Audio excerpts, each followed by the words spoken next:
Hey everybody, welcome back. The MegaHobby Model of the Month has arrived today. I didn't know, they didn't send any notification or anything. It just showed up in the mail. I'm excited. So I figure, even though I've got other videos I've been working on, I know it's been a week or two since I uploaded. I've just been working on so many projects, but let's go see what MegaHobby has sent us for the model kit of the month for March. Ooh, it's an Eduard kit. Oh, I'm excited about this. Look at that. It's Focke-Wulf 190. Nice in 1/48 scale, and it's the Profipack, which means it's got so much cool stuff in it. So I'm a huge World War II history buff. I love World War II. I love the fighters. I love the fact that technology, aviation-wise, grew so fast. My absolute all-time fighter plane, ever is the P-40. But the Focke-Wulf 190 was an awesome fighter. So right here, these are all the marking options we get. I still haven't built the last model of the month that they sent for February, but let's see what we've got in the box here. Because Eduard model kits are always good. Now I'm curious, I don't know, Eduard does, if you're not familiar, Eduard does a lot of aftermarket stuff. Mainly photo etch. They do great photo etch stuff. I'm not sure what the model kit is. They usually use someone else's model kit and they kind of repackage it. They usually do a very good brand like a Hasegawa or something like that.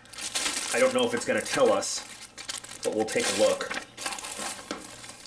But basically in this kit you get everything in the Profipack. So it doesn't really say. It says Eduard, so I don't know, if they print decals.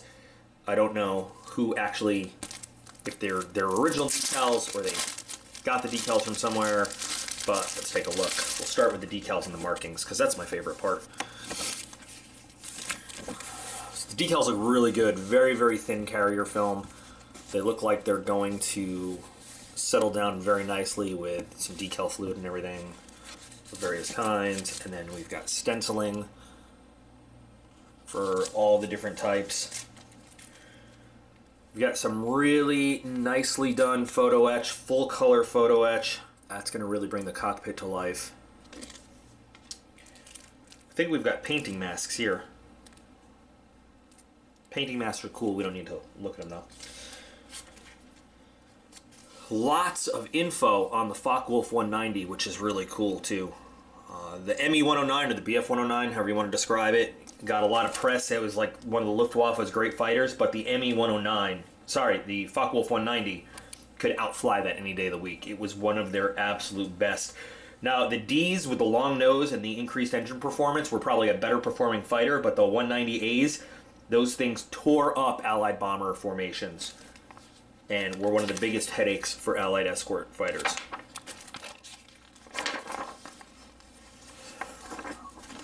Going into the instructions, very nice glossy pages here.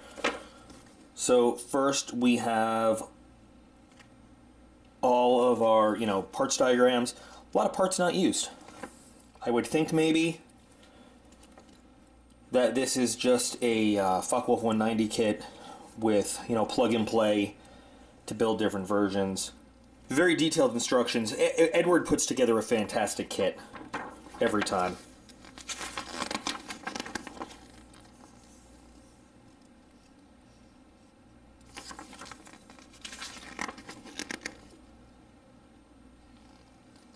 The instructions are very detailed and leaves nothing to you have to figure out on your own.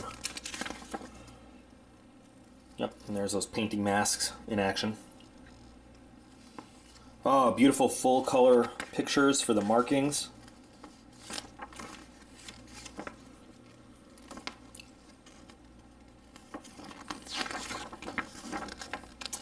And I think just based on the cool decal scheme, this is going to be the one.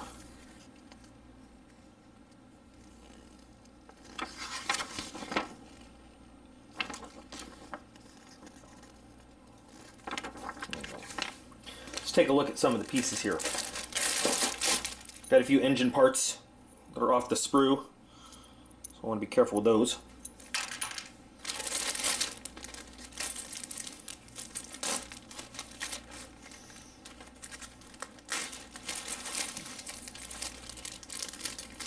Looks like our windscreen, and I don't know if it's the one we need to use or the one we're not using, but one of the windscreens is off. Very nice clear parts though. Really nice and clear. Look at that, 4 different options. I don't know which go to which versions or whatever, but very nice, very clear. Don't need to dip those in future or anything. Put those back in so they don't get scratched up by any other pieces. Although, to make an actual warbird that's been flying, you know, in late World War II, scratched up plexiglass would not be out of the realm of imagination, so...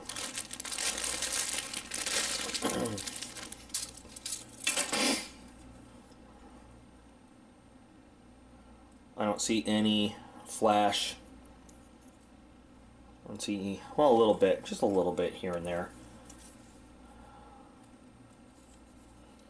Ooh, drilling out all these little holes with a little tiny drill is going to be a pain in the butt, but realism counts.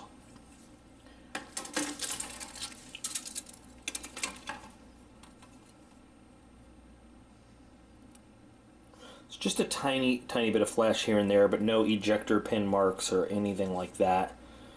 That's going to need a bunch of sanding and filling.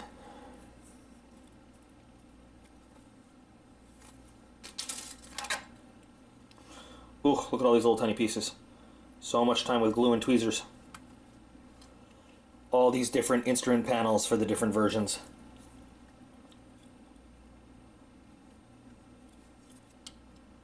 Actually, some of those might be front and back.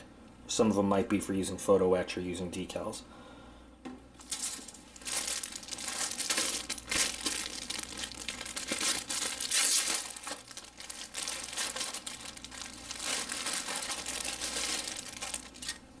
And now for the main fuselage, really finely recessed rivet details and stuff.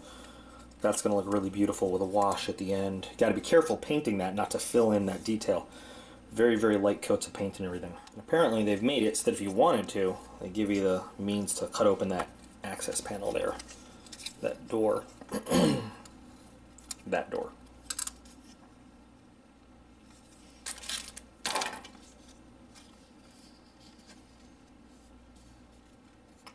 Relatively soft plastic, which means it'll cut easy, which means you have to be careful when you're trimming not to cut too much.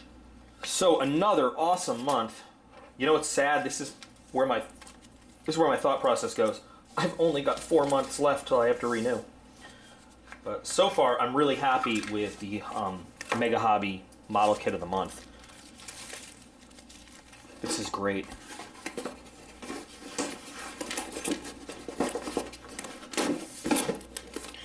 This is awesome. So we've got 2 World War II subjects in a row. The only choice I made when signing up was that, you know, I wanted aircraft. So I don't know who makes the decisions, but the last time they gave us a kit, it was like a new release. So I'm going to have to get on the website and see if this is a brand new release also. This is a really nice addition to, you know, any collection, any kind of historical collection. This is a great aircraft. So cool. I will get to building this. I have so many projects that I'm already doing. You guys know that, but this is definitely one I'm excited to build. I can't wait. I love modeling World War II history. I have done so many in the past. I have sold so many P-51s, P-40s, P-47s. Not a lot of German aircraft. I built a handful of 109s, a couple Focke-Wulf 190s, but I love modeling World War II history, especially, you know, just because of the nature of the war. You can really weather these up, and almost anything goes. You know, you can make them as beat up as you want them to be. So, because of the cool markings I want to do, I'm not going to do that on this one, but that's one of my favorite things to do. P-38s in the Pacific, P-40s anywhere in the desert in the Pacific, even in Europe. They take weathering so well, and you can really do the chipped paint and all that. You could do that on these too, but they look so good with their camouflage patterns, you almost don't want to. Hello, sweetie. Anyway, thanks for watching, guys, and I will have a regular upload with some more actual work on a tank or a plane or something soon.